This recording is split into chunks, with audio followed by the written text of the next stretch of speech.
बिस्मिल्लाहिर्रहमानिर्रहीम। अस्सलाम वालेकुम। आज मैं वनीला आइसक्रीम बना रही हूँ। गर्मी बहुत ज़्यादा हो गई है। मैं KPK अपने होम टाउन अकोड़ा खटक आई हुई हूँ। वैसे मैं कराची में रहती हूँ, तो मेरी ये दूसरा महीना है मैं आई हुई हूँ। तो अब पहले तो इतनी गर्मी नहीं थी, अब बहुत ज़्यादा गर्मी होने लगी है। तो मैं सोचा, मैंने कहा चलो मैं आइसक्रीम बना लूँ। ये 1 किलो दूध है, इसको मैंने पकाने के लिए रख दिया है। ये 3 पाव रह जाएगा या 750 ग्राम रह जाएगा, तो फिर मैं इसमें चीनी और कॉर्नफ्लोर और क्रीम वगैरह डालूँगी। इसमें से मैंने इतना सा दूध निकाला हुआ है, इसमें मैं 2 टेबलस्पून कॉर्नफ्लोर डालूँगी, लेवल ज़्यादा भर के नहीं। ये 200 ग्राम का एक पैकेट है। क्रीम है ये, मैं इसमें जब ठंडी हो जाएगी तब डालूँगी। वनीला एसेंस डालूँगी। फ़िलहाल मैं दूध को पकाने के लिए रख दिया मैंने। ये जब 750 ग्राम रह जाएगा तो फिर मैं इसमें चीनी और बाकी चीज़ें डालूँगी। 750 ग्राम रह गया है, इसमें से मैंने सिर्फ 2 टेबलस्पून दूध निकाला है कॉर्नफ्लोर डालने के लिए, और बाकी उतने ही दूध है। ये 750 ग्राम रह गया है। इसमें मैं ये चीनी डाल रही हूँ। मैं चीनी वो डाल रही हूँ जो शुगर का सब्स्टिट्यूट जो है, जो शुगर के मरीज़ इस्तेमाल करते हैं, शुगर फ्री, मैं वो डाल रही हूँ। आप अपनी मर्ज़ी से हस्बे पसंद चीनी भी डाल सकते हैं। ये बस 2-3 मिनट पकेगा तो फिर इसमें मैं कॉर्नफ्लोर डाल दूँगी। ये दूध है 2 टेबलस्पून, इसमें मैं ये देखिए इस तरह से लेवल इस टीस्पून टेबलस्पून से लेवल में डाल रही हूँ। अब इसमें मैंने वो शुगर फ्री चीनी जो है ना वो डाल के इसको मैंने 5 मिनट पकाया है।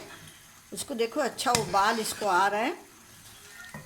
अब इसमें मैंने जो 2 टेबलस्पून कॉर्नफ्लोर 2 टेबलस्पून दूध में घोला है वो मैं डाल के इसको जल्दी जल्दी हिला दूँगी। ये देखें, ये बस ज़्यादा गाढ़ा नहीं होगा, थोड़ा सा गाढ़ा होगा। ये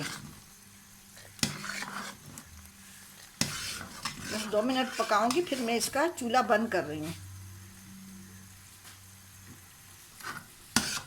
अभी देखिए बस इसकी थिकनेस इतनी होनी चाहिए है। अभी मैं इसका मैंने चूल्हा बंद कर दिया है। अभी ठंडा होगा, इसमें वनीला एसेंस और वो डालूँगी क्रीम। ठंडा हो गया है। अब इसमें मैं ये क्रीम है 400 ग्राम, ये मैं मिक्स कर रही हूँ। इसमें मैंने 400 ग्राम क्रीम डाल दी है।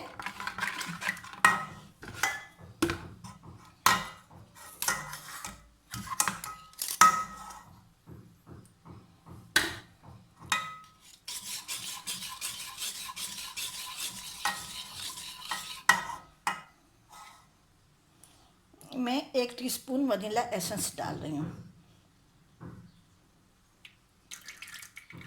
अगर आप वनीला कस्टर्ड कॉर्नफ्लोर की जगह मिला रहे हैं तो फिर इसमें ये वनीला एसेंस ना डालें। वनीला कस्टर्ड पाउडर भी मिलता है ना, तो अगर आप कॉर्नफ्लोर की जगह, कॉर्नफ्लोर मैंने मिलाया है इसलिए मैं वनीला एसेंस डाल रही हूँ। अगर आप कॉर्नफ्लोर वो वनीला कस्टर्ड पाउडर मिला रहे हैं तो फिर वनीला एसेंस ना डालें।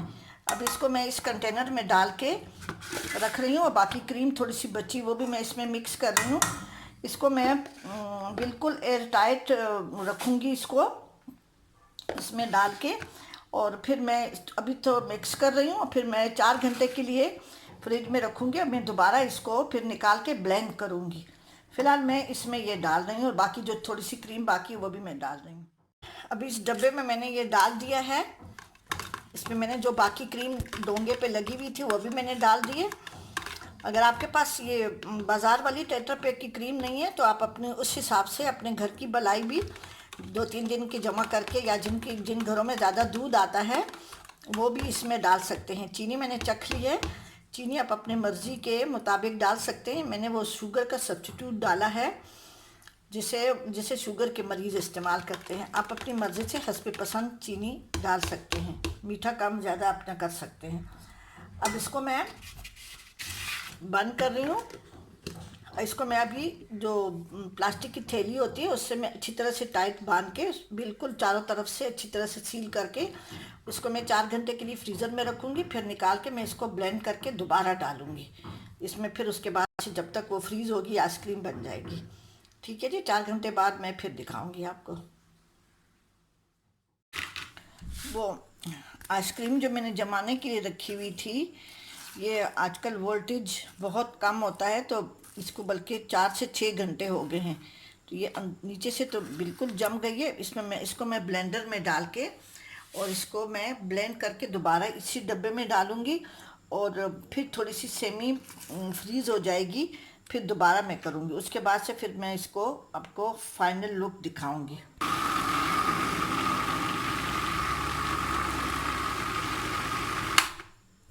ये अब अच्छी तरह से ब्लेंड हो जाएगी, फिर दोबारा मैं इसी डिब्बे में डालूंगी और फिर जब ये सेमी वो हो जाएगी, फ्रीज़ हो जाएगी, फिर मैं दोबारा करूँगी। फिर उसके बाद से आप इसको बिल्कुल एयर टाइट बंद करके और ऊपर से फॉइल लगा लें या इसको बंद करके इसको किसी अच्छी सी थैली में बांध लें।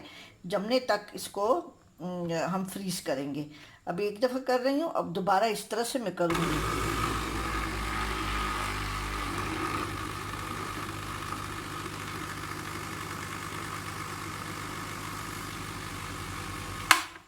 ये अच्छी तरह ब्लेंड हो रही है। अब इस ब्लेंड करके मैं इसको इसमें डाल दूंगी।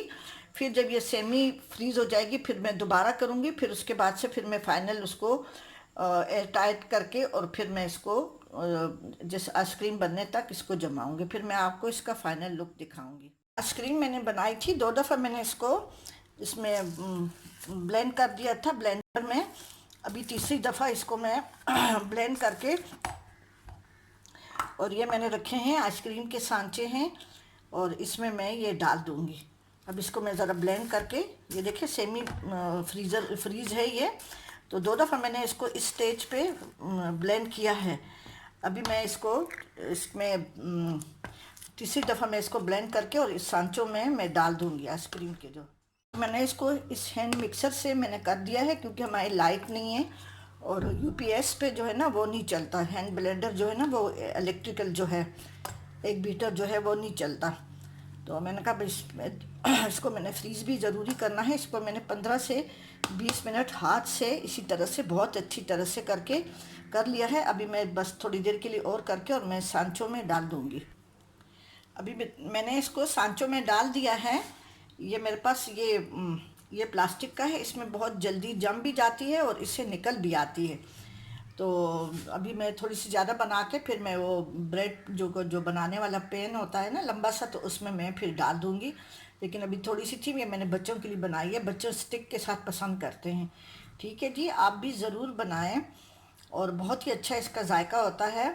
आप ज़रूर बनाएं और मेरे channel Zaika KPK cooking and vlog को ज़रूर सब्सक्राइब करें और कमेंट्स करना ना भूलें, ज़रूर कमेंट्स करें।